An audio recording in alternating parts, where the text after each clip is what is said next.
Welcome to the Behaviour Speak podcast. Now, here's your host, Ben Ryman. Welcome to another episode of the Behaviour Speak podcast. Moving into Ontario today as we kind of move across the country interviewing behavior analysts doing some really cool things. And today I'm especially honored to have Louis Busch on the podcast with me. Thanks for coming today, Louis. Well, thanks so much for having me, Ben. I think I've been listening to a couple of your last ones and I'm excited to contribute.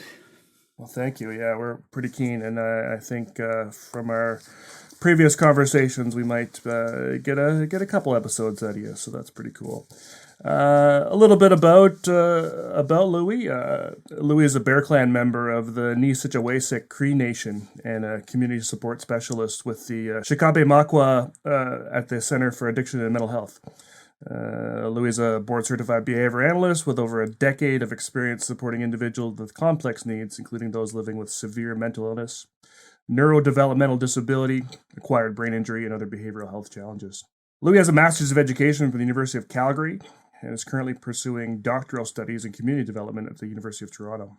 He's a part-time professor with George Brown College's Behavioral Science Technology program and past president of the Ontario Association for Behavior Analysis. Louis hopes to continue to contribute to positive social change through the advancement of behavioral health services, education, and public policy that promotes the recovery and empowerment of marginalized peoples. Probably my favorite bio so far.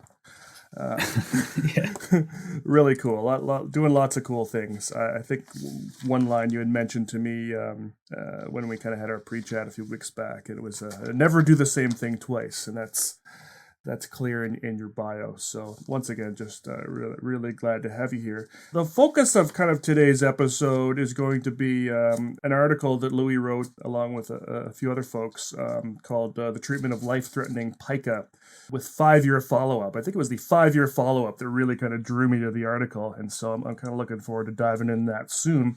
But before we get to that, Louis, I wonder if you could just kind of give us a bit of your origin story, kind of how you got into the field of applied behavior analysis and kind of what led you to the context of this study, and then we can start kind of talking about that.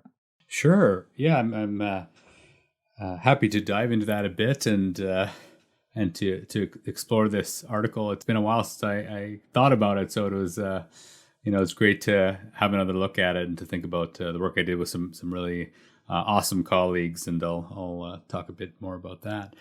But I guess as far as origin stories go, I guess it would start with being a pretty weird kid and, having all kinds of behavior problems of my own growing up in school and really being really fascinated by the human condition, I guess. And I think a lot of behavior analysts have this where they, throughout their lives are kind of looking at people and thinking, why did you do that? Or why do we do those things that we do? And so this question, it always haunted me since as far as I can remember, and I used to write things down or do little stories and poems and things about this kind of thing, and I never really knew. Obviously, it wasn't as sophisticated as some of the science and behavior stuff that you see now, but it was always about observing people and trying to make connections and looking at the relationships that people have between each other and their environments. And so that was kind of always there for me. But, I had a number of plans growing up about what I wanted to be. And, everything that ranged from, a police officer to, a psychologist. And I remember I wanted to be a forensic scientist. I had said for a long time, my dad was with the RCMP for many years, like 35 years. And we were in Regina, Saskatchewan, near the police detachment there, the training center for RCMPs. And I got to visit their kind of forensic analysis unit there when I was really young, probably like, grade 7 or 8, and was super fascinated by the work people were doing there. The other part was my mom was in restorative justice and was the executive director of one of the first restorative justice programs out in Regina. And so these two things made quite a bit of impact on me. And I always thought, oh, that'd be really cool. And I wasn't even sure what it was, to be honest. A forensic psychologist or a forensic scientist. And like a lot of people, I think that come into the field, I probably had that definition, that Law and Order definition, right? That the guest guy that comes in Law and Order and talks about, the crime scene or the profile of the killer or those things. So I kind of had this really glamorized version of what that meant in my mind. And, psychology and a couple different things were pretty interesting to me. But as I completed high school, I had applied to a couple of psychology programs and a few other things in Ontario. And I didn't get into any of them. I think I applied for like 3 or 4 universities, and I got rejection letters from every single one. And I wasn't, to be, completely honest, I wasn't a very good student in high school. And, I struggled mostly by not going. I think when I went, I really enjoyed it, and I think I did well. But, especially the last few years of high school. So anyway, I did the working thing and, paid rent and worked some really tough jobs for a few years. And then started to kind of realize that I didn't necessarily want to be driving forklifts or lifting heavy boxes around or doing demolition forever. Not that there's anything wrong with any of those, but just for me, I just started to really feel, that something was missing. And I actually have to give credit to my mom. She kind of sprung an intervention on me where, she asked me to come with her to the laundromat and then we would have lunch and basically read me the riot act and just said something along the lines of, what are you doing? What are you doing with your life? Why aren't you in school? Why aren't you giving back to the community? Like you're wasting time, and it left me with even a more intense sense of urgency, that I should be doing something. Anyway, so long story a bit longer, I applied for a couple programs in Toronto. I was planning on moving there with a number of friends, and I actually got accepted to a number of law clerk programs and to a behavior science technology program at George Brown. And I'm not going to say it was a coin flip, but it was a bit close to that. I was like, law clerk, this behavior science thing. I didn't really know, what that meant. But I had a lot of interest. And as I said, lots of kind of personal experience, in things like, family trauma and mental health and all these things. And, being Indigenous, and having the experience of colonization in Canada, I don't think there's an Indigenous person out there that hasn't intersected with a lot of those issues.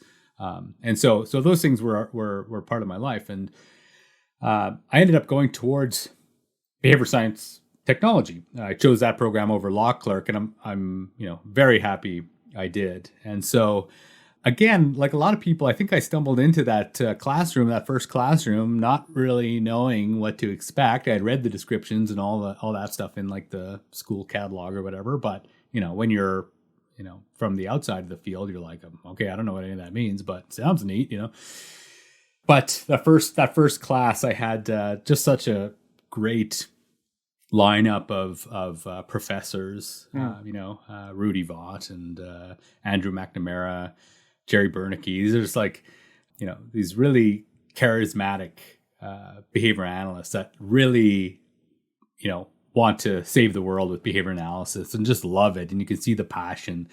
And I think after like the first 45 minutes in Andrew McNamara's class, I was just like hooked. And I had the feeling, I think that maybe other people have, is that, I've always been a behavior analyst or a behavior scientist, and I just didn't know what to call it. I didn't know what this was until now.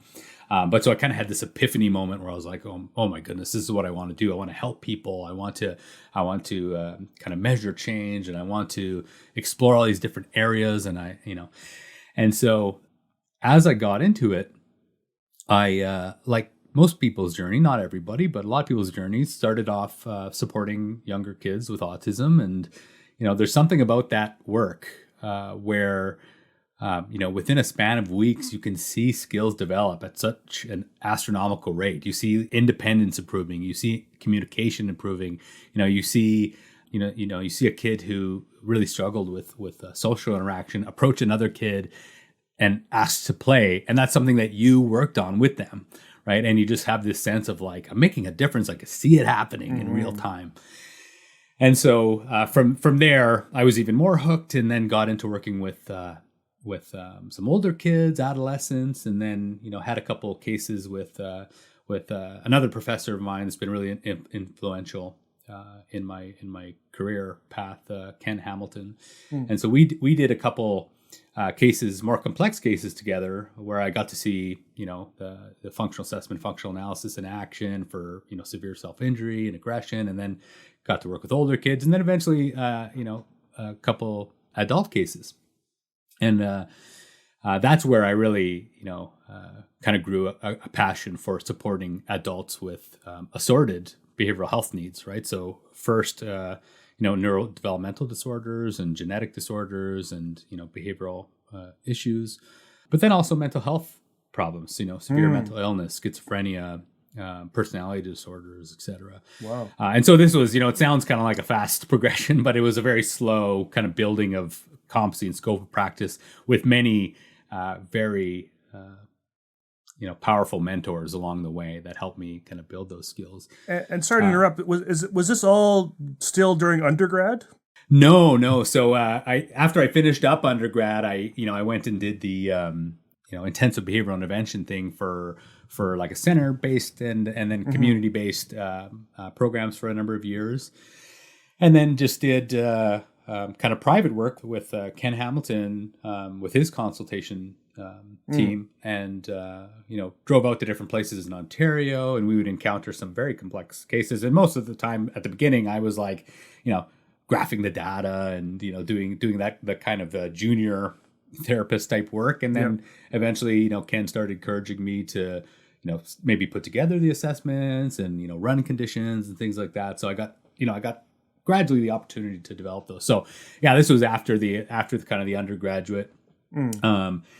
And then I was able to pursue master's at the University of Calgary, which was a really great program, and then also did FIT courses because the U of C wasn't necessarily a behavior analytic program. It wasn't like your classic approved sequence program.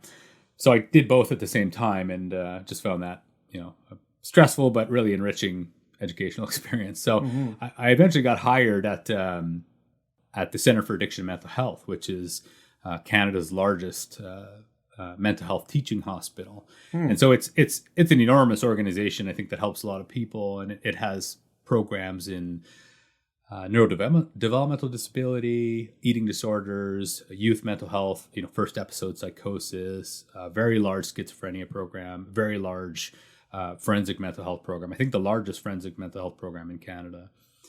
And so my first gig there was as a behavior therapist on a dual diagnosis inpatient unit. So primarily adults with intellectual and developmental disabilities who had some other complexity, right? So when you say dual diagnosis, that definition is really like, and there's something else going on, right? People think of it classically as being, you have ID and you have a mental health diagnosis, and that is true, but there's also others that fall into the dual diagnosis category because of their behavioral health complexities or because of like really complex genetic profiles and that. So we kind of got everybody referred to this program, and it was a very strong program. Looking back, it's an interprofessional team with psychology and social work and occupational therapy, recreational therapy, obviously psychiatry and nursing.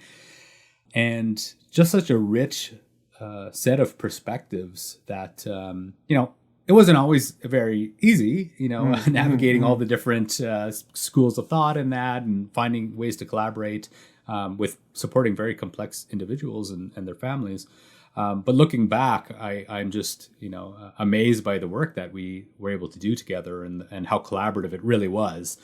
So I spent, I think about 6 years in kind of various positions in the neurodevelopmental program or the dual diagnosis program, as it was called before.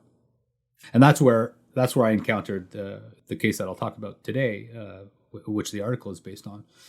And then after about 6 years of that, I moved over to our forensic mental health program. And as I was working in dual diagnosis, I was exposed to a number of individuals that were within the forensic mental health system. So they had an intellectual disability, but they had committed a crime. They were charged with a crime and were found either unfit to stand trial or not criminally responsible for that crime. And most of the time, it was things like, assault or mischief or things like that. But sometimes they were very serious, right? Sometimes they were murder or assault causing bodily harm, things like that. So then when I moved over to the forensic mental health program, I started being able to interact with clients without an intellectual disability, with schizophrenia, antisocial personality disorder, various mood disorders, borderline personality disorder, and started to kind of build capacity there, working with some really great psychologists and people with experience, and definitely getting supervision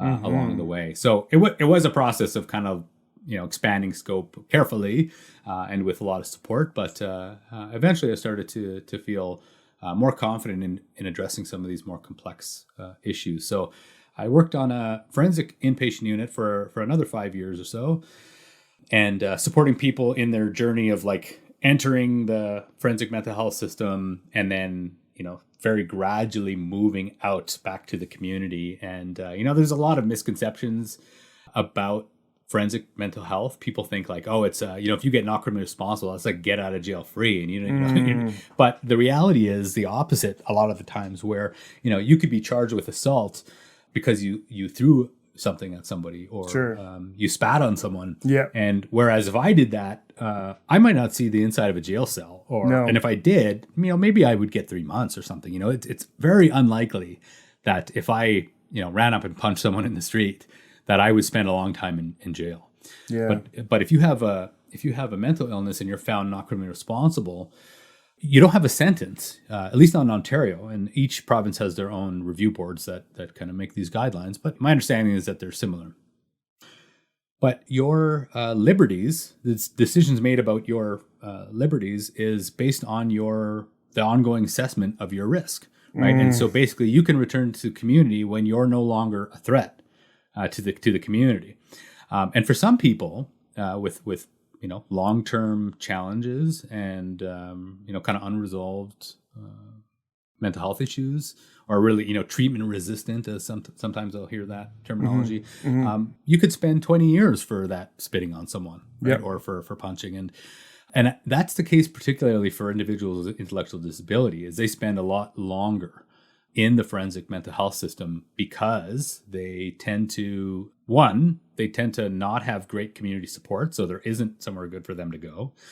And two, they engage in behavioral challenges that, when under the microscope of actuarial risk assessments, look like risk to the community, right? Yep. So if you're having a behavioral disturbance once a month, even when you go to that annual review and they say, oh, you had like 12 outbursts which required PRN medication or seclusion or whatever, that's to the review board, that might signal you're not ready to go to a less secure disposition or for community living.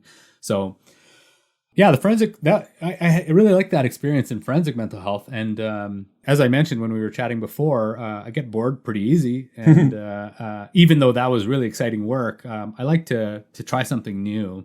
And any of the research I've done, no two kind of articles or projects have ever been the same. And so recently, just in the last year, I've moved over to Shikabe Makwa, which is an Aboriginal engagement outreach program. And my core responsibility right now is developing mental health trainings for First Nations, Inuit, and Métis staff, that are trauma-informed and culturally relevant. So I've been having a ton of fun doing that. And of course, I'm bringing the knowledge that I built over the years in behavioral science to that role. And we're doing some trainings on things like, indigenizing acceptance commitment therapy, or strength-based approaches for challenges in schools, that is very kind of culturally informed, or even exploring topics like harm reduction or indigenous harm reduction, and really working to indigenize some of these concepts, and to build from the ground up new things, working with community partners and traditional knowledge keepers. And so I've found that this to be really enriching experience, and I look at it as a step further in my journey in this world of behavior analysis towards cultural behavior analysis, or even cultural level selection, and also exploring things like system science and some of the other kind of philosophies that can really contribute to understanding how large scale interventions and policy and history and things like that impact people's health, people's behavioral health, right?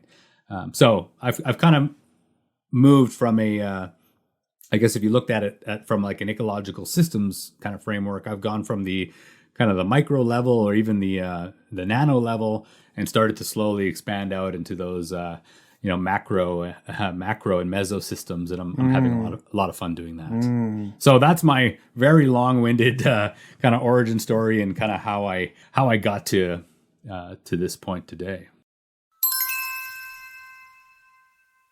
If you're planning on collecting continuing education credits for this episode, you'll need to go to www.cbiconsultants.com to purchase your credits.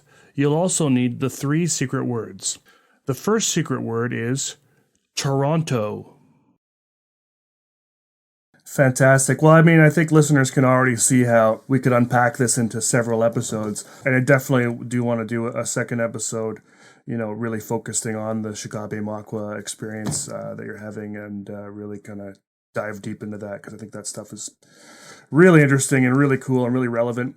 And kind of on a side note, we're offering BACB continuing education credits for the podcast, but we're also going to start offering, I don't know if you're familiar, this will be new to some of the listeners, but we're going to start offering continuing education credits for the International Behaviour Analyst Organization. I don't know if you're familiar with these folks, but essentially, very short, but they're a accreditation board that's recently developed in light of some of the changes that the BACB will be going through in 2022 as far as certifying folks outside North America. And so it's going to be basically it's a certification system for everywhere else in the world. And I've had a privilege of being on their professional advisory board and kind of helping develop some of their systems.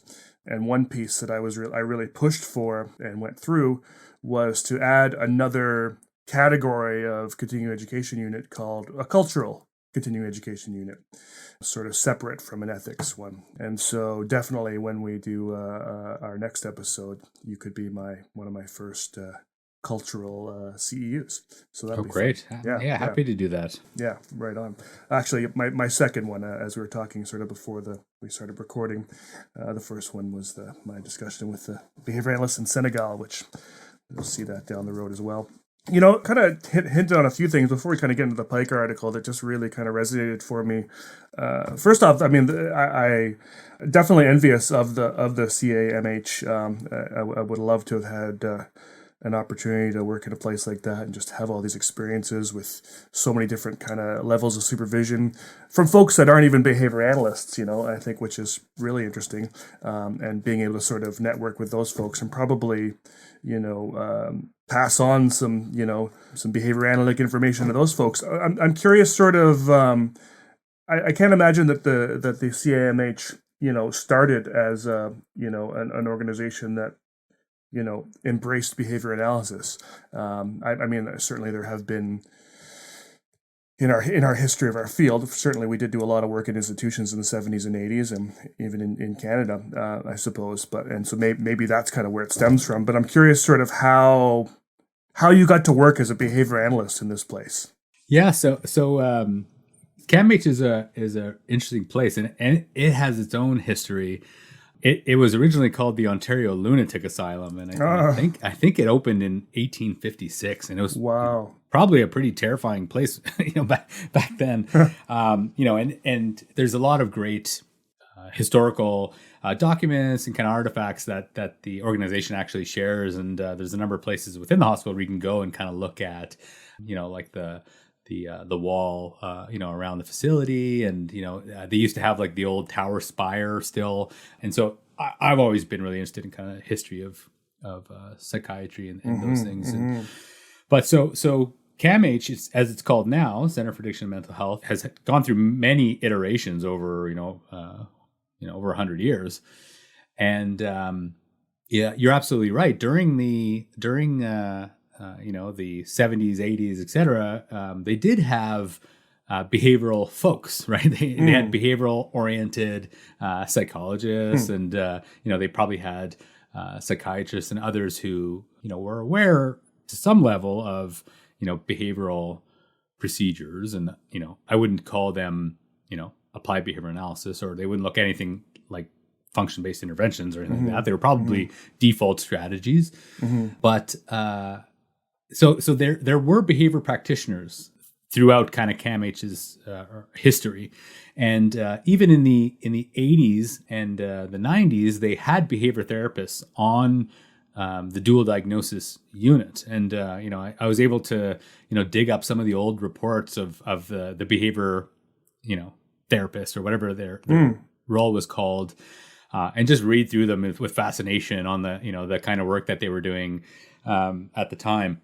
So there's always been a bit of a hold in the developmental disability program of behavior therapists. And so when I started there were already 3 behavior therapists working on the unit and doing outpatient work as well.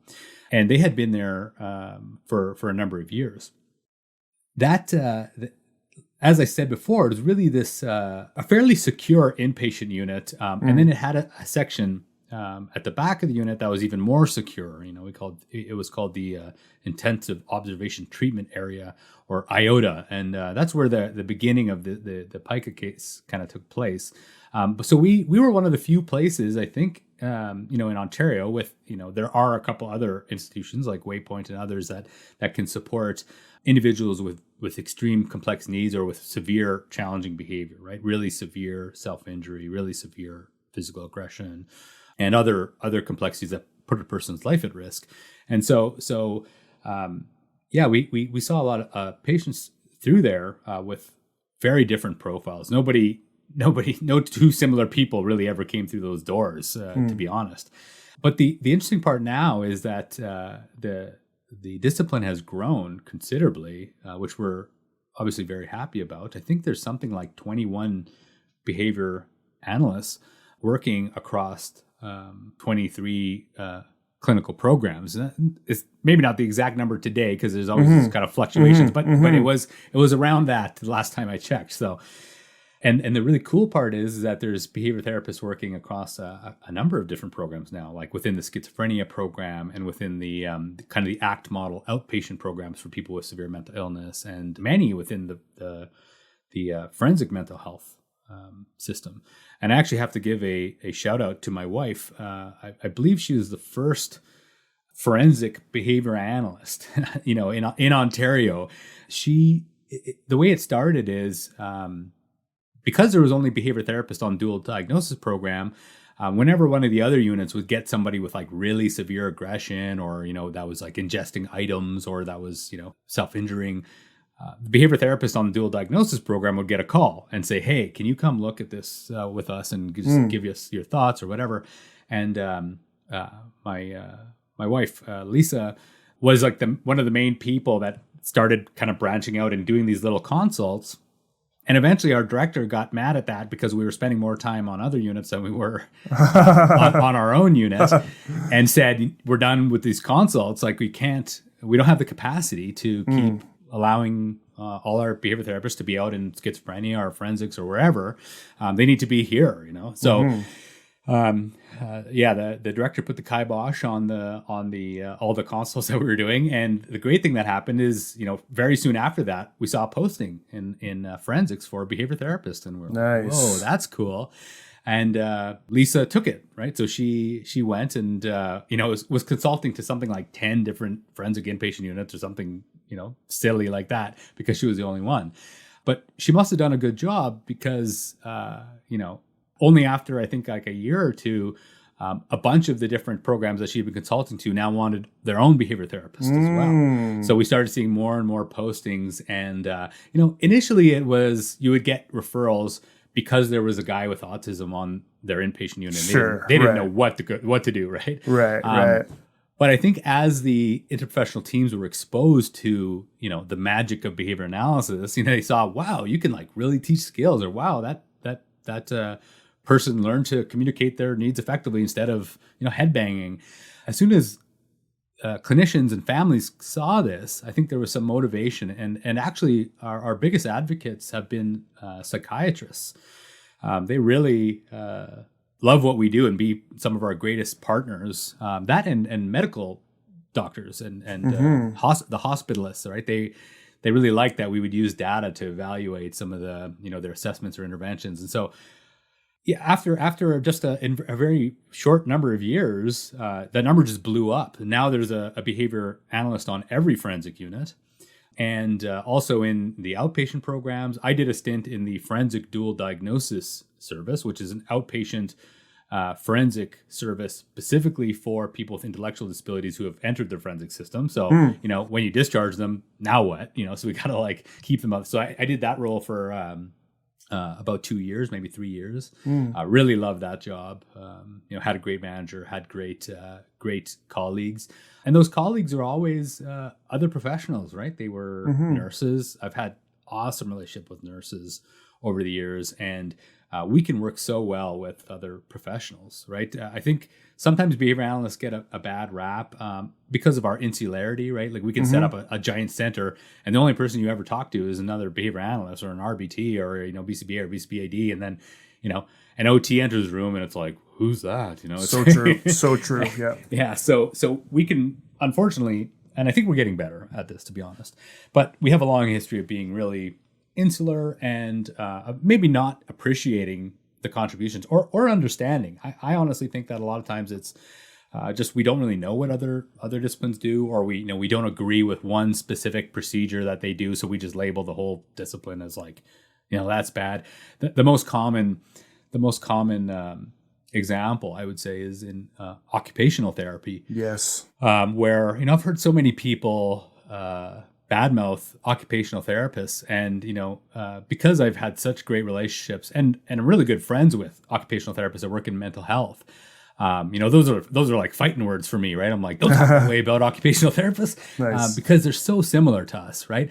And I think we see something like sensory integration, and we're like, oh, you get this, you get your behavior code up, but occupational therapists look at functionality, they look at skills, they look at generalizing to new settings, they look at safety in the environment, and they can apply some really creative and innovative stuff. And in the partnerships I've had where we're like, we're going to take on this project together, I've just found that so fruitful to partner. And rec therapy is like a very close cousin of behavior therapy. We're all kind of the rehabilitation, therapists. And I don't think I've met a rec therapist I didn't like, because they have similar goals to us. They really want to improve quality of life and independence and that.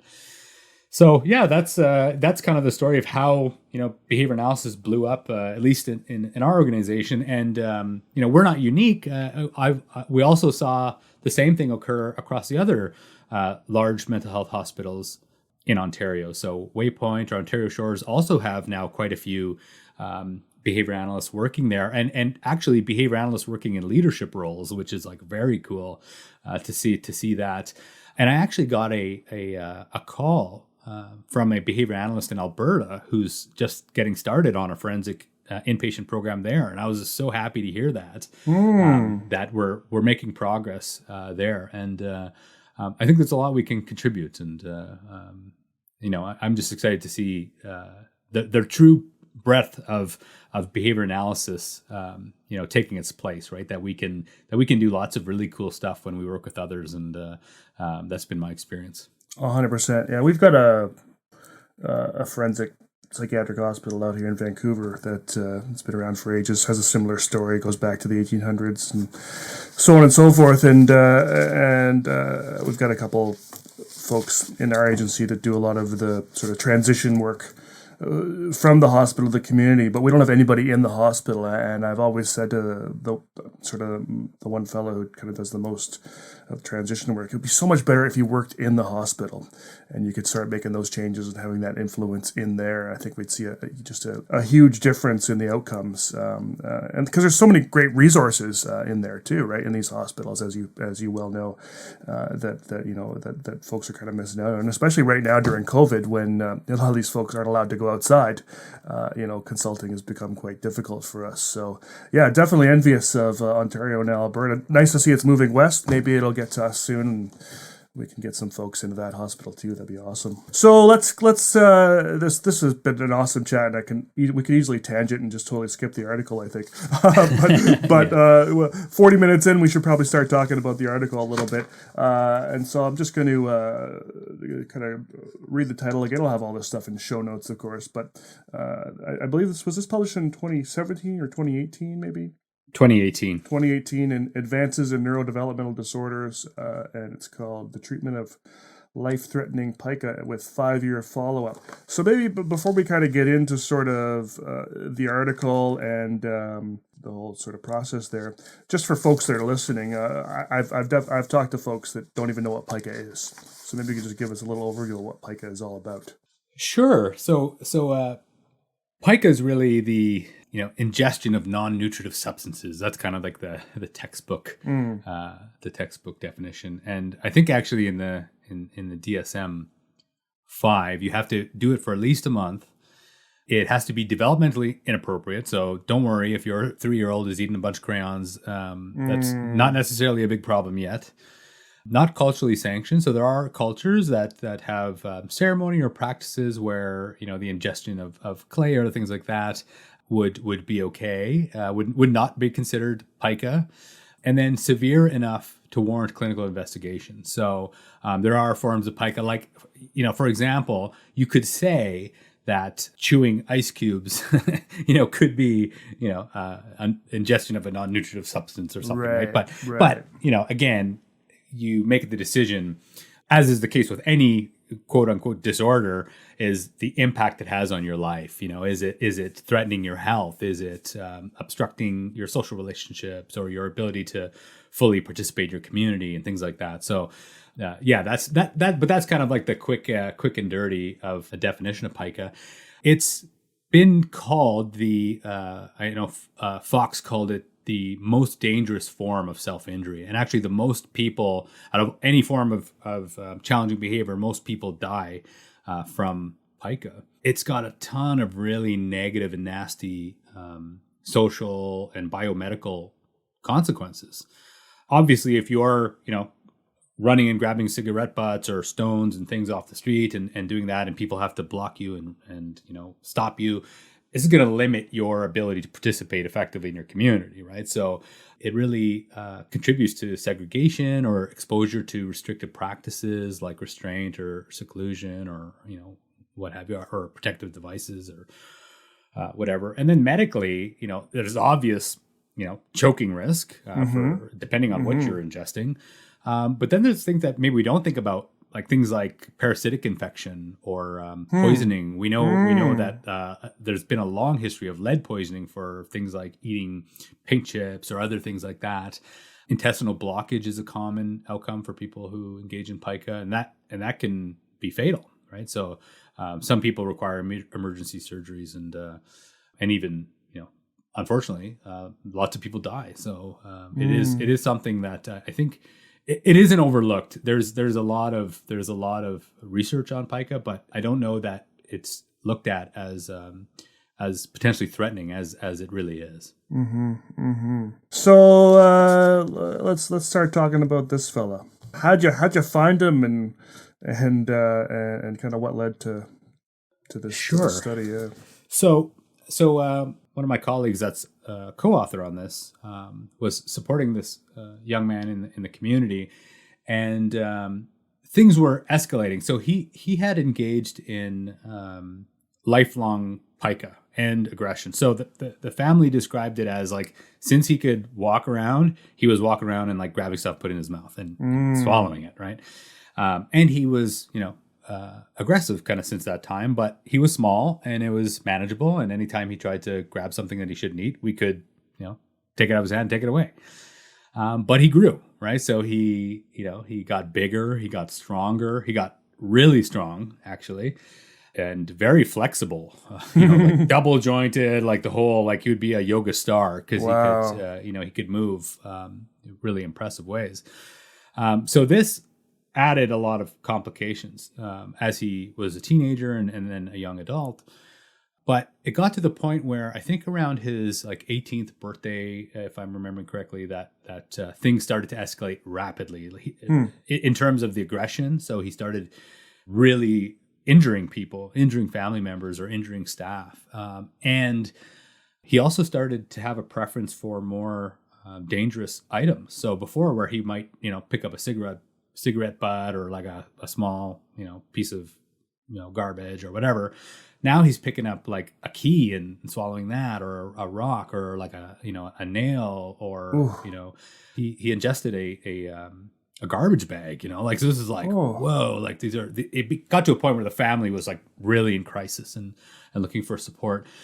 And so we were aware of him through different kind of community partners and I think there was even maybe a referral for outpatient support at that time. But it all kind of culminated in, a series of events over a number of days where he had injured a caregiver more severely, requiring like hospitalization. And all of these acts of aggression were in the context of engaging in Pica, right? So he was trying to get an item. The caregiver was trying to block or stop or get that thing from him, and then the aggression started. So it wasn't just like random run up to you and hurt you aggression. It was usually someone's trying to take something away from me, and so there was this injury, which is very concerning. And then he had managed to ingest 5 like latex medical gloves, and so as you might imagine, this is like not good. And he actually, like other people, and that we've seen in the literature, got an intestinal blockage and required emergency surgery because he also was non-vocally verbal, right? So he couldn't communicate with words, at least, what was happening, or that he was experiencing pain or whatever. So they only kind of caught it at the point where he like collapsed, right? So it was emergency that this had occurred. And so he went in for emergency surgery, and it was an enterectomy, which is actually a removal of a large part of his intestines. So very serious, and unfortunately, he had in recovery he had a seizure and did all kinds of damage to the wound, and reopened things, and it was serious to the point where the surgeon said, if he eats stuff like this again, he's going to die, right? And so this is where the referral comes to my desk, and this is like the referral you never want to get on your desk. No. A doctor saying like, if this behavior happens again, he's going to die. And it's like, no pressure. And the family were great, and their love for their son and the dedication to his care is like no other. And they really want to support him, and they actually, just so everybody knows, they've given consent to talking about his case, and obviously for doing the research study, but also for sharing it in educational contexts like this. Oh, amazing! So whether it's a presentation or this podcast, they're very open. The way they put it is they want other people to learn from this experience. So maybe for other families that are experiencing something similar, that they maybe they have some solutions. So this is how this referral comes to me, and I had assessed and treated Pica on a number of occasions before that, and had many cases with really severe aggression. So, I was kind of no stranger to the topography of behaviors, but obviously the intensity of this one and how high risk it was kind of a new level. But luckily, I had some really great colleagues involved. And those are all the co-authors on this paper, and so with lots of experience, and so we really worked together and supported one another. And There was also a lot of really great support from the other clinicians. As I said before, we were an interprofessional team. So, there was, OT, there was nursing, there was psychiatry, there was the hospitalists, the medical doctors, there was bioethicists, dietitian, so we had like a dream team of folks to look at this problem and to create some formulation. But not a lot of the other kind of interventions had worked, right? So people had tried antipsychotic medication for the aggression, and maybe in the hopes that maybe it would slow him down. He wouldn't engage in pica as much. They tried SSRIs. They tried, different medical interventions, even vitamin supplementation. He did have an iron deficiency, which is quite common in the pica literature, but they treated it and it didn't change the frequency of pica at all. So we were kind of hoping like, he's, when we found out he has an iron deficiency, we were excited. We're like, oh, great. This is like that Toyer article where they gave the multivitamin, basically the pica, went down, but no luck, no such luck for us. So, they treated that, his iron levels improved, but the pica and aggression persisted. So yeah, this is a young man with a severe intellectual disability and autism spectrum disorder diagnoses. He also had seizure disorder. He had, a number of medical issues like epilepsy, obviously. And he also engaged in restricted repetitive behaviors.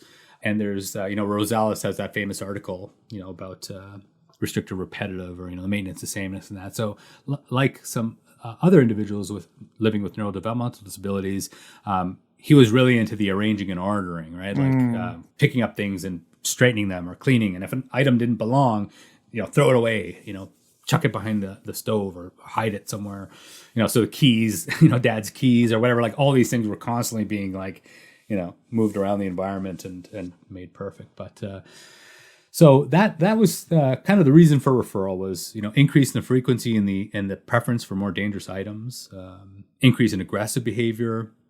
Even the restricted repetitive behaviors posed a risk. Like he was throwing things behind the oven. And at first it was just like small things, right? So if you left a cup on the table, he didn't want anything on the table, you take that and chuck it behind the oven. But I guess it got to the point where he was throwing bigger things back there. Like he would throw like a blanket back there and then like other things. And it actually started a fire, a fairly serious fire in the house on one occasion. So even this, like it was just like this perfect storm of like all these different things that did that. So as soon as he was recovered, they kept him in medical hospital until he was like well healed, and that was, I'm sure, very challenging. But immediately after that, they transferred him like directly to our inpatient unit, and we put him, in this intensive observation treatment area, which is very secure, heat sealed walls, heavy tear-proof furniture. It's supposed to be pica-proof. It's supposed to be It's supposed to be destruction-proof too. But incredibly, he could engage in pica multiple times a day, even with 2-to-1 staffing in this environment with a protective helmet on. He was finding stuff and managed to eat it regularly. So this is one of the lessons I learned in this case was, when people recommend extinction, procedural extinction, I shake my head now because I'm like, it's impossible, to truly extinguish a behavior that is being socially reinforced or automatically reinforced in the real world is going to be extremely hard, right? You can, and I'm not saying you can't reduce the value of reinforcement. You absolutely can. You can delay it. You can make it less intense. You can, lower the magnitude of it, et cetera. You can do lots of stuff in differential reinforcement, not necessarily using extinction. But the fact that with all of that, we did hourly checks and stuff. And then he would reach into the vent, and for whatever reason, there'd be a piece of foam in there and he would ingest it. And, even on one occasion where I was responsible, I went in, did the check, searched him, searched everything. I was like, okay, we're clear. And I had my little checklist. And as soon as I walked out the door, he took off his shoe, pulled out the rubber sole and ingested it. And it was like large, I think we were actually able to get that out of his mouth before he swallowed it. But that's what I mean when I talk about the procedural extinction being very challenging in any situation. If I can't do it with 2 nurses, a security guard, a restrictive environment like this, and a protective helmet, if I can't extinguish a very discrete behavior like pica, how are we extinguishing, the kid screaming on the bus? Like Totally. it ain't gonna happen, right? Totally. So that's one of the things I learned. But yeah, long story short, that was kind of how he got there. And obviously, the first thing we wanted to do was identify any potential medical challenges, right? So the iron deficiency thing, make sure his epilepsy was stabilized, making sure that post-surgery wound care stuff was taken care of, gastrointestinal evaluation, dental assessment, genetic testing, everything. Like he got like the full 9 yards. And every time we kind of hoped like, maybe there's, the answer in some of this medical stuff. And it never came, right? There was never a good medical or psychiatric solution to the aggression or the pica. So we went the route of, behavior analysis after that. The second secret word is hospital. I mean, I don't know if your intention was to write a study in the beginning, but it's nice sort of from a research perspective that you got to kind of go through all the medical stuff first without any behavioral interventions. Yeah, and the intention was not to do a study really at all. At the time, it was really just we had set up this system, and we'd actually, a number of the behavior analysts had gotten together and kind of written a clinical pathway of like, here's what we need to do when we get these cases of very severe behavior. Is first step, let's look at any kind of medical, genetic, or biomedical issues, and I think that was good practice because a lot of times we did catch and treat stuff that had a drastic impact on challenging behavior. Like, you have an impacted tooth, or you have an infection, or you have, UTIs are very common, in contributing to, like, whether they're functioning as a motivating operation or like, who knows, right? But, or making demands more aversive, if you have a really horrible migraine and someone's bossing you around, that it's not going to go over well. But yeah, we had, it was, like I said, it was a great team and a great service at the time. Okay, so moving on. Yeah, so we obviously the first thing we wanted to do was do an assessment of both pica and aggression, and so the aggression FA is not in this article because you have word limits and all that, and we're like, oh, do we get into all that? But I think it's fairly important. So we did direct and indirect descriptive assessment measures like right away. So as soon as we could talk to mom and dad or the other people that had been working with him, we did our FAI and we did some of the indirect tools. Then we observed, we observed him kind of in the environment, and then we designed a modified functional analysis, drawing from obviously Iwata, 1994, with some tweaks, and then we also applied the baited environment strategy that Piazza et al. in 1998 had used. And this is basically, setting up the environment for functional analysis with pica items purposefully placed so you can measure them. So there's been a number of studies that try to be creative about this because, the concern is, well, you're going to have the person engage in pica. Like that's not good, right?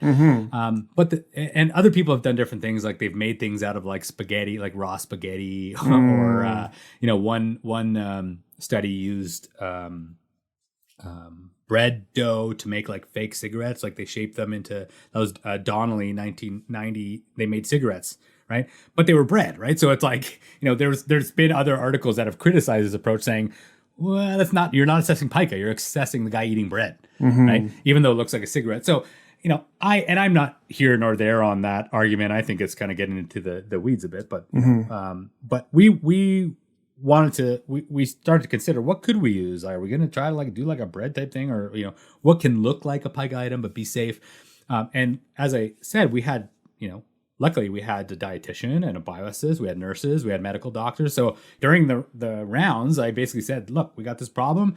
We want to do this assessment, but we want to make sure that it's safe. But we want to make sure that we're actually measuring pica. So any suggestions? And one of the things I learned that day was that you can eat about 2 rolls of, non-treated toilet paper, right? So you want to get the safe, non-dyed colored, it's kind of like the brown. Gotcha, yeah. The boring brands. Unbleached, yeah. Yeah. So you can eat apparently a couple rolls of that. I wouldn't suggest obviously that anyone goes and does that, but fairly safely. And this was, the dietitian and the medical professionals, and also muffin wrapper. I never would have thought of that, but obviously when you're eating a muffin and let's say you accidentally take a big bite out of the wax wrapper, you're probably not going to die because it's it's designed to be fairly harmless and it just passes through you. And so those two items were non-nutritive. Things that we could use in very small quantities. We're not giving like a roll of toilet paper for Pica. Right. We're taking like a little piece and folding it into like a little square and using that. So we baited the environment with those, and then we set up the conditions of a multi-element functional analysis. And so it was brief. So we used 5-minute sessions. We used a bunch of these Hanley modifications to make your functional analysis kind of more suitable to the environment. And so we did a multi-element with control, alone, attention, and demand, like many others, and just to get an idea of what was going on with the Pica. And, no one was blown away by the results that it was largely undifferentiated pattern, right? So it was kind of like all over the place. And if you look at the graph in the article, it's just kind of this blob of the different conditions. And then just to be sure, we stole this idea from Vollmer, blanking on the year, it might be 1995 or 1998, of the repeated alone conditions, right? So Vollmer had done these studies to assess automatically reinforced behavior, and then had just done repeated sessions of alones, and with the theory being that if the person continues to engage in the behavior in repeated alone conditions at a fairly stable rate, you can be fairly confident when compared to your controls, that the behavior is automatically reinforced or is not socially mediated. So I think every other Pica article I've ever read had the same results, right? Like automatic, you don't get a ton of Pica that's like attention or escape maintained. I'm sure it has happened. Yeah. But this is a fairly common. And so we also want to do this functional analysis of aggression. And so we ran the exact same kind of setup, right? A functional analysis where we had the control and then we had the attention, and kind of the classic approach of, we're withdrawing attention, we're waiting for the target behavior to occur, we're responding with, social interaction or, some kind of social response. And then, flipping back between control and then another test and on and on. And so in the functional analysis of aggression, we actually saw the highest rate of responding in the demand condition. This was like one of those pretty Iwata graphs that you never see you never see in real life, right? Where it's like demand's up here, there's a little tangible bump, and then the control is flat, right? Yeah. So we were really happy to see that because you rarely see these really nice FAs results. Usually they're fairly, you have to kind of investigate a bit further to determine the differences between conditions. So we basically we've got automatically maintained Pica, and we've got mostly escape maintained aggression with also tangible. And so that makes a lot of sense where it's based on the anecdotal reports and the indirect assessment, it was if you try to stop Pica, he's going to clobber you. Yeah. Right. And so the FA basically said that, if you're giving me demands or you're trying to stop tangibles from happening, aggression. And the aggression was quite severe. It was kind of episodic where, as soon as he started, he usually was choking, he would get an arm around your neck and it was kind of like a UFC hold kind of thing. Also pinching and some other small things, but the choking was really concerning. And as I said before, because of his flexibility and strength, he really, really could hurt you. And having been on the receiving end of that in the functional analysis on a number of occasions, it wasn't a good time at all. Right? It was very hard. I was really worried a couple times, and people had to kind of run and help me. And so we can imagine what the family was trying to manage, or that community workers were trying to manage in the community. It's wow, this is very intense.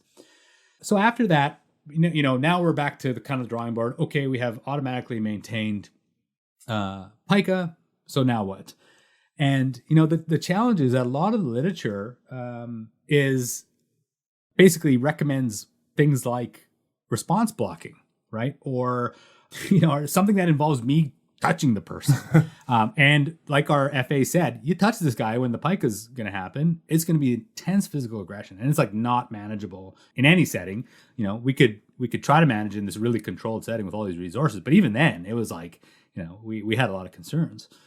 So what do? Right? You have this automatically reinforced behavior with this aggression that basically nullifies a good 80% of the research literature, right? And that's pretty common. Like, the research literature is like, Fox and Martin, overcorrection, use of contingent restraints in the 70s, applying protective equipment as a consequence, right? So or blocking is a very common one, response blocking, or some response effort intervention where you're going to like grab their hand and make it really hard for them to do it, but maybe you'll still allow it, but it's really hard.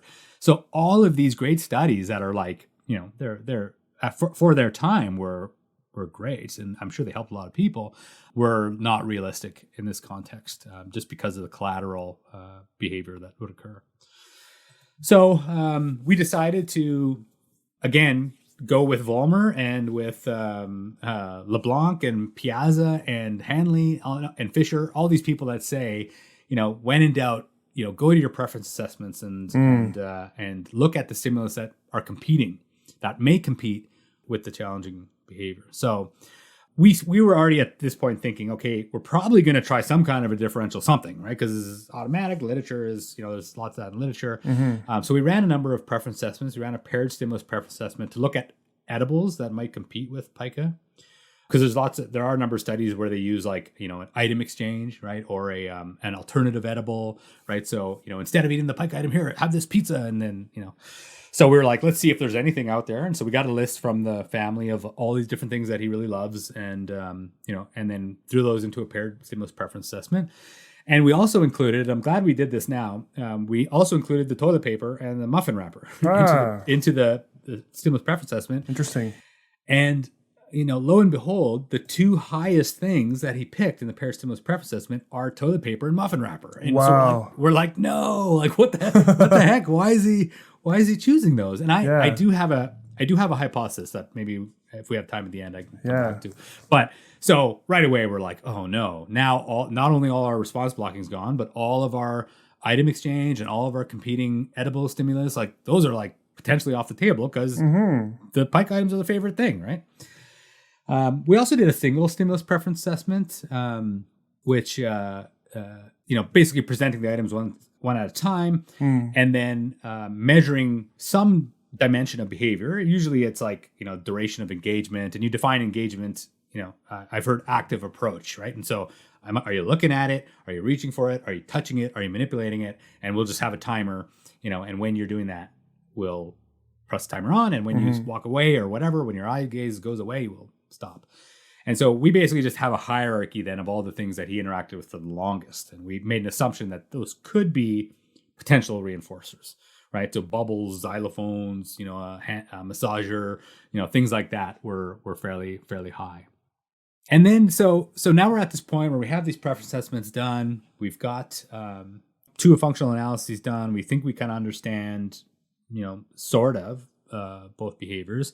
When I say sort of, it's because automatic is like the garbage can of behavior analysis as far as functional analysis goes, right?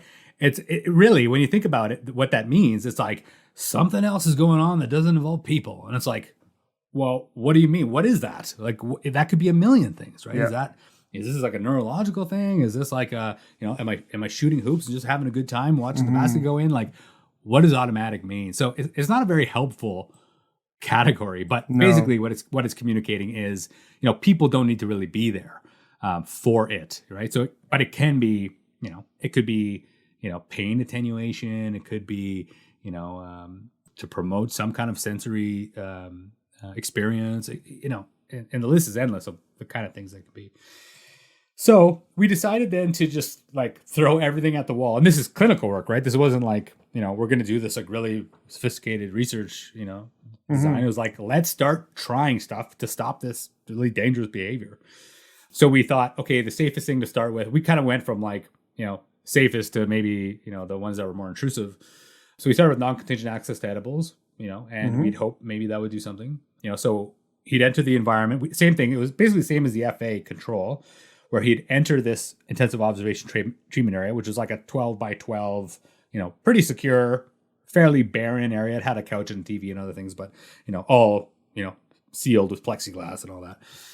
So he would walk into the environment, and then our baited items would be throughout. So little pieces of muffin wrapper, toilet paper would be placed throughout the environment. But in this first treatment condition, there was edibles that he liked, right? So that were on that preference assessment. So we thought, okay, well, let's see if maybe he will delay, maybe he will, eat these things first, or maybe he won't, after he eats these, he won't want to eat the Pica items. And it basically did nothing, right? He immediately went for the Pica items, which is exactly what we saw in the preference assessment. Mm-hmm, mm-hmm. He would then go over and eat the bowl of orange slices or whatever, but it did not have an impact on the frequency of Pica at all, the frequency of ingestion of non-edible items at all.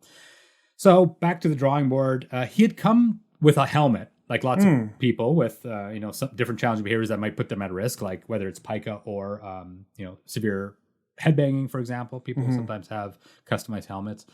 He came with one of those, but we had observed him on a number of occasions, and they had observed this in the community also, being able to like grab an item and lift up the bottom of the mask with a lot of effort. Like it wasn't easy, but and then shove his fingers in there and eat the item. Wow. Right? And the whole time, if you were trying to stop him, he would be like swinging at you, right? So he was still able to eat a lot of non-edible items, even with his helmet. So we were like, well, this helmet's not really a response block or extinction, let's say. It's just harder, right? He can still do it. It's just tougher. So we said, okay, well, let's see how effective that is, because it's been the primary intervention used, for the last number of months. Let's just measure the impact of this. Does it reduce the latency? Does it reduce the frequency at all? Does it do anything? And it did nothing. He actually responded faster wearing the helmet than he did during baseline.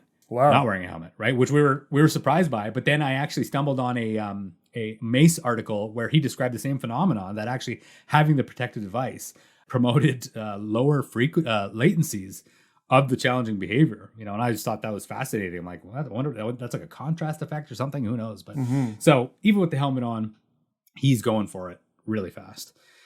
So back to the drawing board again, and we were able to get the helmet modified by a facility here, a hospital actually that does a lot of kind of cool, occupational therapy and protective device stuff. And they modified the helmet by adding kind of like a chin strap, a piece of foam, and then adjustable side straps, so that now he's got this big piece of foam under. So if he tries to get anything under there, it's like not going to happen, right? And it was quite effective. Like he could not get anything in there. So we ran a couple of sessions of just, let's see, with the Pica items in the environment, same thing like the control condition. You walk in, there's like 15 baited items throughout the environment. What happens? He didn't eat anything, obviously, because he couldn't. He was trying, and whatever. So we had 0%, but we saw a lot of collateral behavior, meaning, he was really upset. He was vocalizing loudly. He was, kind of increased psychomotor agitation. Like he was kind of running back and forth. So we were like, this is what Skinner called the abula, right? The emotional response that accompanies extinction, right? It's like when you put your money in the vending machine and nothing's happening and you start freaking out and kicking it and punching it. That's that kind of emotional responding, or the burst, right? So that happened. So we were like, that's not a feasible intervention for anywhere. Like we can't send him back to the community with just this really restrictive helmet, and then he's choking people out because he's out of response. So then we decided, well, let's try, maybe if we give him an option while he's wearing this helmet for an alternative behavior to that would gain reinforcement of some kind, and we'll, of course, because it's automatic, maybe we'll incorporate some sensory based reinforcers, right? Like the massage and things like that. Maybe we'll compete in some way. We're really, it was a bit of a grasping at straws of what could work. The third secret word is collaboration. So the first differential reinforcement session we ran was just, there was a receptacle in the environment. It was just one of those big shredder bins that everyone has in their offices, those like big blue bins that you put your confidential stuff in. It's like a little slit. So that was perfect because you can put stuff in, but you can't take it out. Ah, yes. So we prompt them. We would say, garbage goes in here, and we'd model putting the item in the receptacle.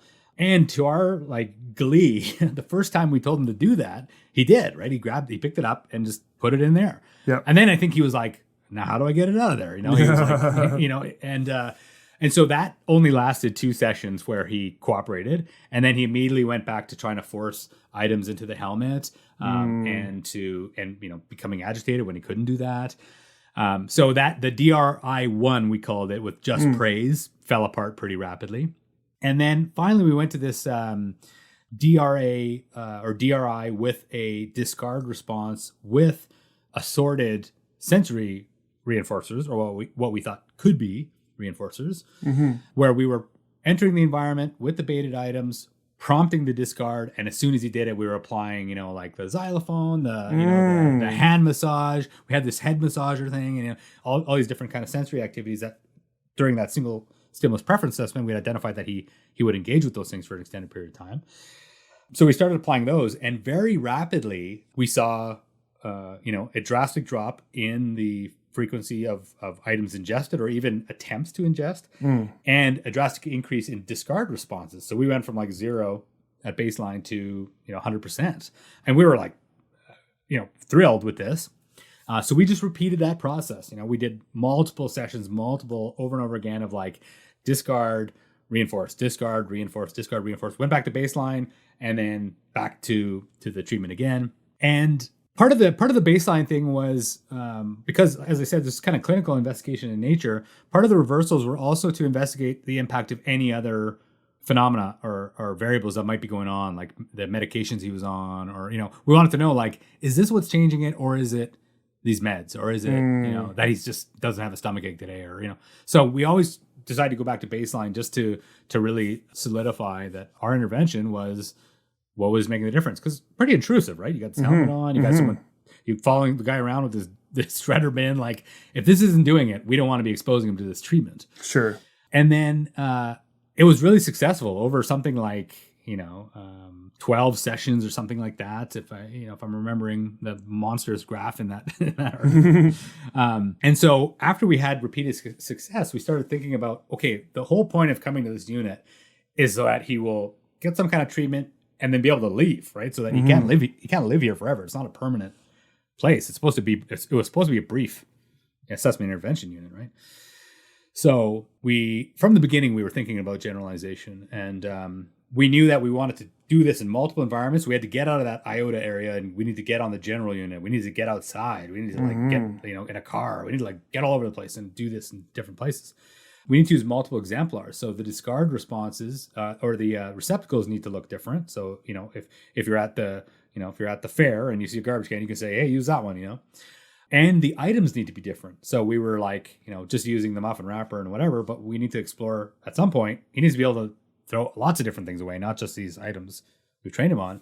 He also needs to be able to do it with other people, except for like the team that was there, like the 4 or 5 people that were doing the sessions. And mom and dad need to be able to do it. So natural change agents, right? As a real strong generalization, like the people who he's going to be interacting with a lot, living with. So that included both mom and dad, but also the frontline professionals where he would be going. So these are all the different generalization and maintenance procedures we applied. And it was a really cool process. One of the things that we did was we started loosening the helmet in the first maintenance or first generalization session. We just loosened it a little, right? So just tiny fading of the restraint, right, of the helmet. Yeah. And so then we go into the lunchroom instead of and out into the general unit, and then out into the hallway of the hospital. And so as we started to expand these things, the helmet was loosening, and I'll never forget that on one of the sessions, he bends down to pick up one of these bait items that we had baited, and the helmet falls off his head, right? And we're all standing there like, what's gonna happen? Like we had kind of no idea what would occur next.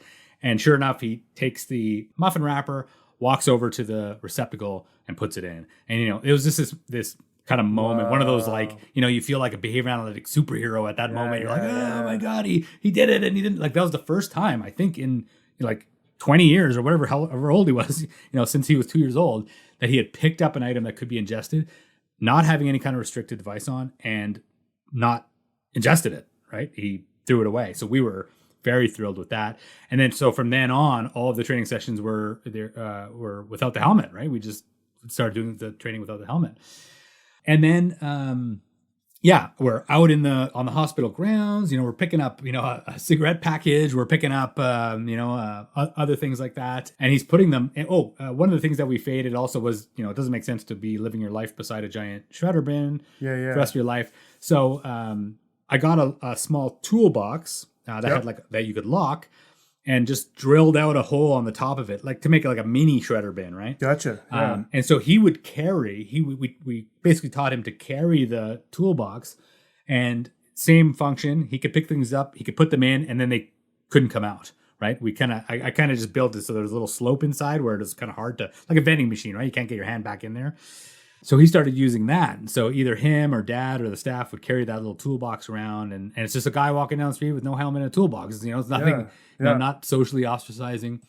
And then we started fading, right? We're going to get out of the restricted environment. We're going to loosen those protective devices. We're going to lower our supervision levels. So the first few times, better believe it, the first few times we went outside, it was like 2 security, 2 nurses, mom and dad, 2 other, it was like an entourage, because we're like, if anything goes down, it's like potentially fatal, right? Yeah. We started increasing the proximity from him. So when we were out for walks, we would stay like 3 feet away, and then 4 feet and 5 feet. We just had we had criteria, right? Where we were like, okay, 3 successful, sessions at this level, of proximity, and then we'll increase by half a foot or whatever, right? Or so we did that, and we saw quite a bit of success there.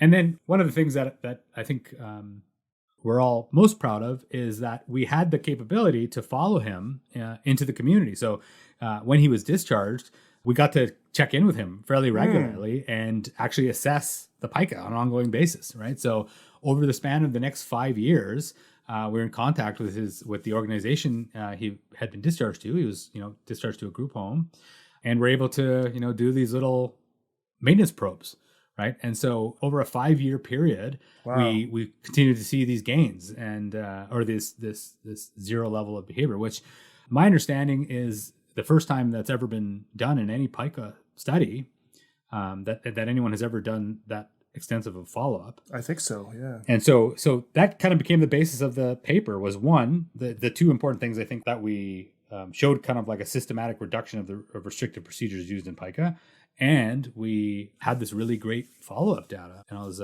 pretty happy with that. So that was kind of that's kind of the whole story. Obviously, if you want the nerdy details, you gotta read the article, and you can actually get that on my ResearchGate. If you go there, you can download it. But maybe I'll share the link with you, Ben, and you can share that. But that's kind of the whole snapshot of that work. And when I look back, I'm like, we were able to do some really cool things for a lot of people, and in no small part due to collaboration with other professionals. Like I said, we had nurses, we had dietitian, we had bioethicists, we had doctors, and we worked together. And then really taking a systematic approach to the assessment and the treatment, right? And I think sometimes we lose that in the work that we do, and for obvious reasons. Sometimes it's very hard to do that in a community environment, but we had the ability to do that, and I think it so far it helped. One of the important things to think about with Pica is that one instance of Pica can be fatal, right? Right. Yes, so just you can't become complacent. So even if we're like, oh look, it's been 5 years, like it's no reason to like, okay, we're done here. Like on your way, and like let him, just have no supervision. You gotta basically, with people with long-term Pica like this, you have to be vigilant in their support and their clinical assessments forever. Potentially for the rest of their lives, because just that one episode could be the one, right? That cost them their lives. So he's still got a really great team from what I'm aware of, and they continue to kind of support him, and I think that's really necessary. So this is amazing. So into the 5 years, he's still carrying that toolbox sort of thing? So I think that actually faded a bit naturally as well, where, he found ways to, just throw it in like a garbage, right? So he wasn't necessarily carrying the toolbox around. Yeah. And actually he started to just not go and pick up the items as frequently. Interesting. So he would walk by like a chocolate bar wrapper that would be like game on, right? Yeah. And so I don't know if it lost some of its value over the years of the discarding, or there's probably some explanation there, but every once in a while, the last time I saw him, which was a number of years after after this the actual assessment, there was a bunch of stuff in the toolbox. Staff were like, he never uses that. But when I looked in there, it was like full of all kinds of stuff. So, he continued to use that. One of the last things that we did was social validity assessment, which is another thing that's missing from a lot of behavior analytic research. And these are massive threats to our field. Yes. So two things. One, our lack of attention to social validity over the last 30, 40 years has caused lots of problems for us. Yep. And it should, because that shouldn't be something you overlook.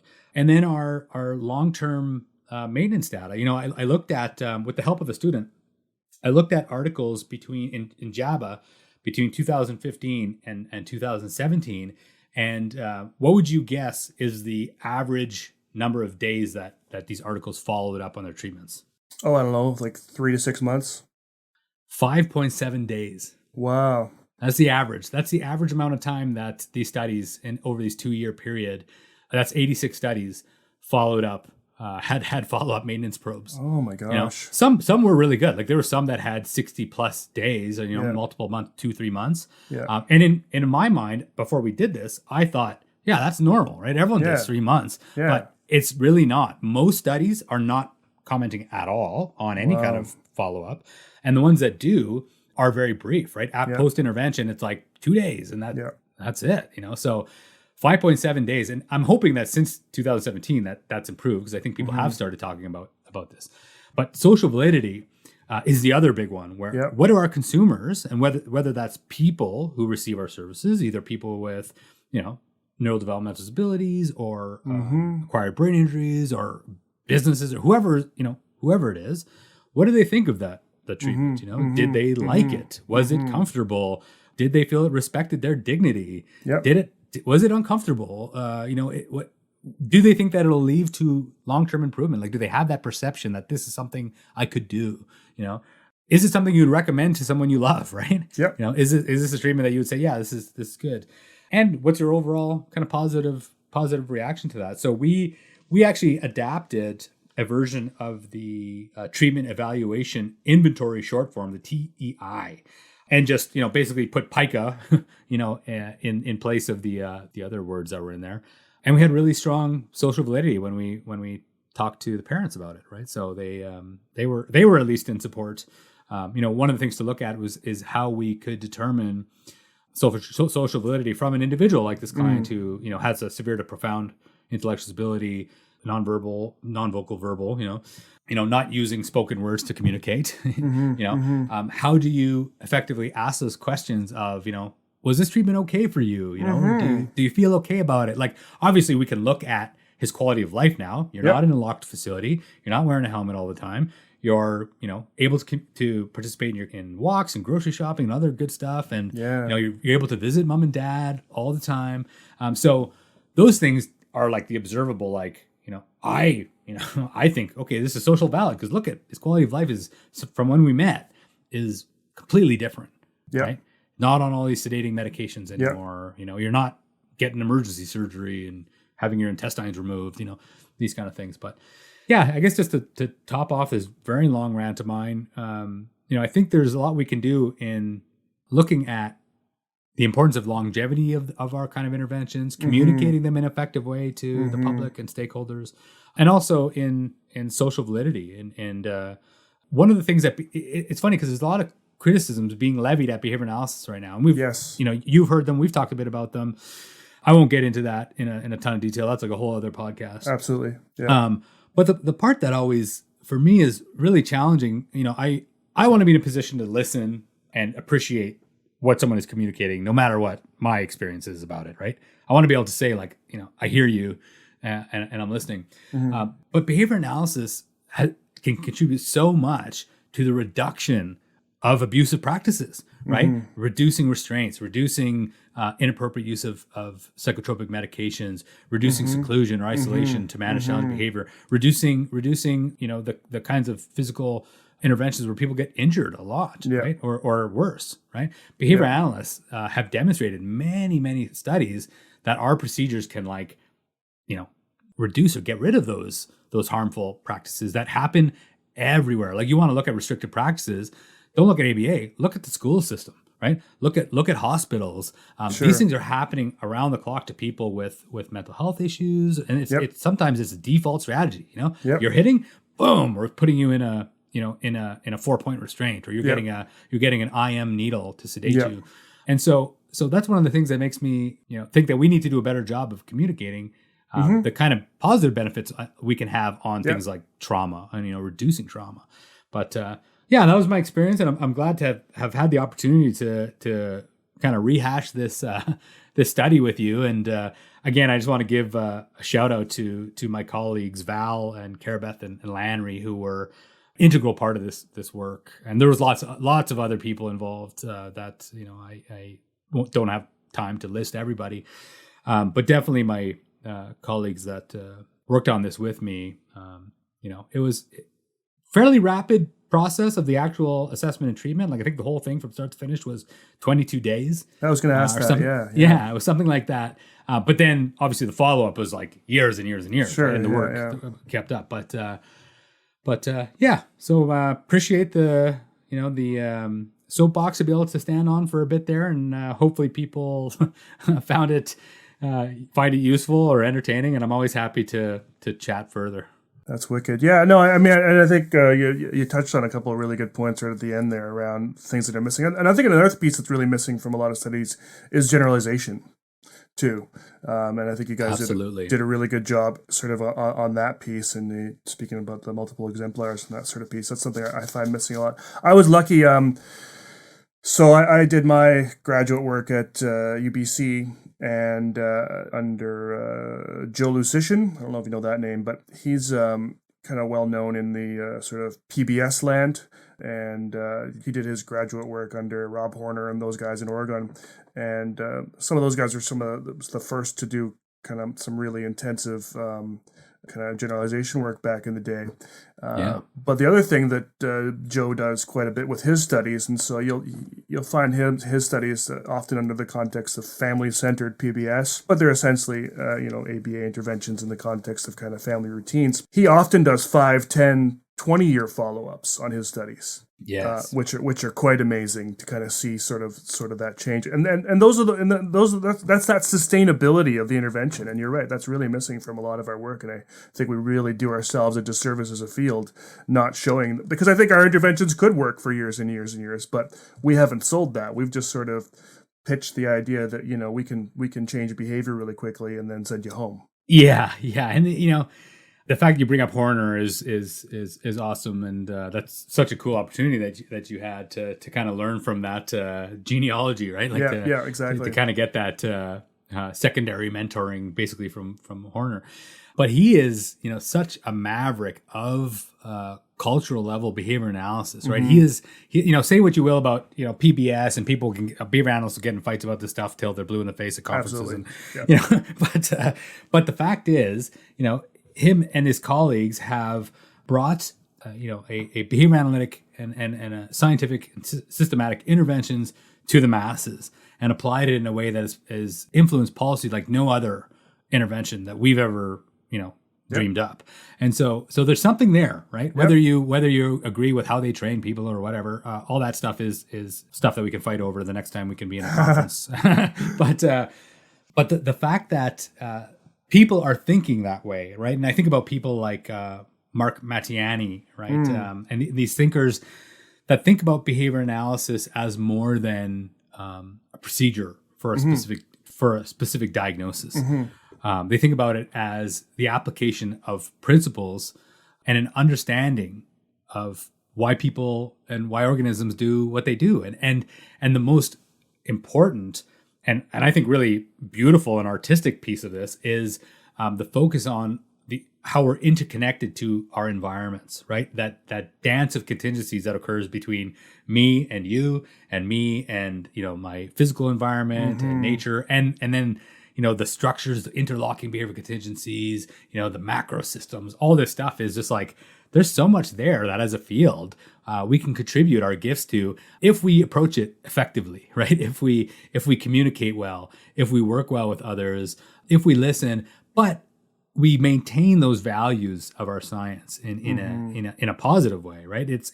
a tough balance, and all you got to do is go on Facebook and look at everybody, the back and forth on all this stuff, and but there's something there, and I think it's a move that we need to make as a field to really see the impact of the kind of things that we do, and that same feeling that I had when I first saw that kid walk up to another student and say like, "Tag, you're it," or whatever. That like you want to cry, right? You kind of get that overwhelming feeling.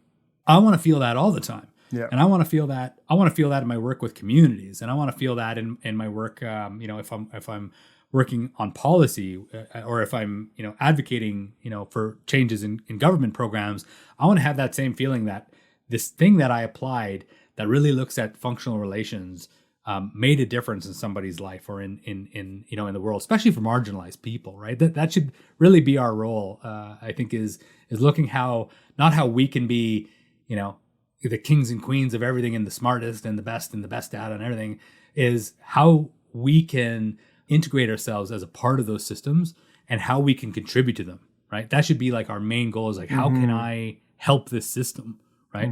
We should all go to our behavior analytic deathbeds with a smile on our face that we did something that improved our communities. Yeah. Right. And if we're not doing that, it's time to kind of look at it a bit. And anyway, like I said, that's a whole other podcast rant. Yeah. Yeah. But that's that.